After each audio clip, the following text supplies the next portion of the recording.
मंत्री जयकुमार गोरे सुद्धा इथे होते शिकायला. ही सगळी विरोधक आमच्या हॉस्पिटलमध्ये ऍडमिट होती. आमच्या गटातले नेते कोळकीतले ते दहिवडीवरनं इकडे स्थायिक झाले. त्यांचा कारखाना आहे उपळ, तिकडे जाऊन काम करण्याची कोणाची हिंमत होते का? खात्री वाटत नाही. ज्या प्रकारे आता फलटणमध्ये प्रचार वगैरे चालू आहेत, सगळे मुद्दे चालू आहेत, तुमचा काय मुद्दा घेऊन तुम्ही जनतेपर्यंत आता जात आहे?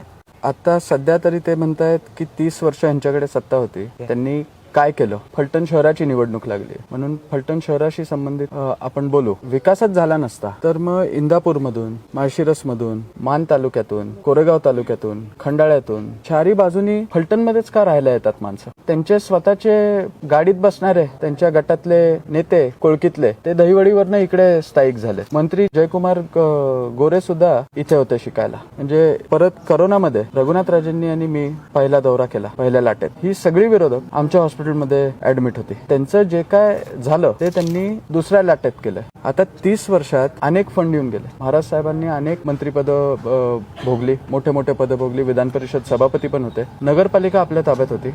नगरपालिकेत वेगवेगळ्या नगरसेवकांनी त्यांच्या काळखंडात काय काय केलं, काय नाही केलं, जर का मी सांगायला लागलो तर म्हणजे ते लांबलचक होईल. पण ऍक्च्युली आता प्रश्न असे आहेत की ज्यावेळेस मी आता एक सभा झाली, आपल्या शिवसेनेची सभा झाली, त्यामध्ये प्रामुख्याने तुमचा मुद्दा होता दहशत. म्हणजे एवढे सगळे मुद्दे असताना आपल्याला नगरपालिकेचे रस्ता असेल, सीसीटीव्ही आहेत, मी आता सीसीटीव्हीचं पण बघितलं, तुम्हाला दाखवतो मी थोड्या वेळानंतर, तुटलेले आहेत, असे बरेच मुद्दे असताना दहशतीचा एक मुद्दा येतोय. दहशत म्हणजे नक्की काय प्रॉब्लेम आहे? नाही, नेमकं म्हणजे पूर्वी जे वातावरण होतं, निवडणुका झाल्यानंतर सगळे एकमेकांना हात देऊन असायचे, वैयक्तिक संबंध सगळे जपायचे. आणि आज तुम्ही जर का पाहिलं तर प्रत्येक गटातल्या माणसाचा जीव घुटमळायला लागलाय, भीतीचं वातावरण निर्माण झालंय.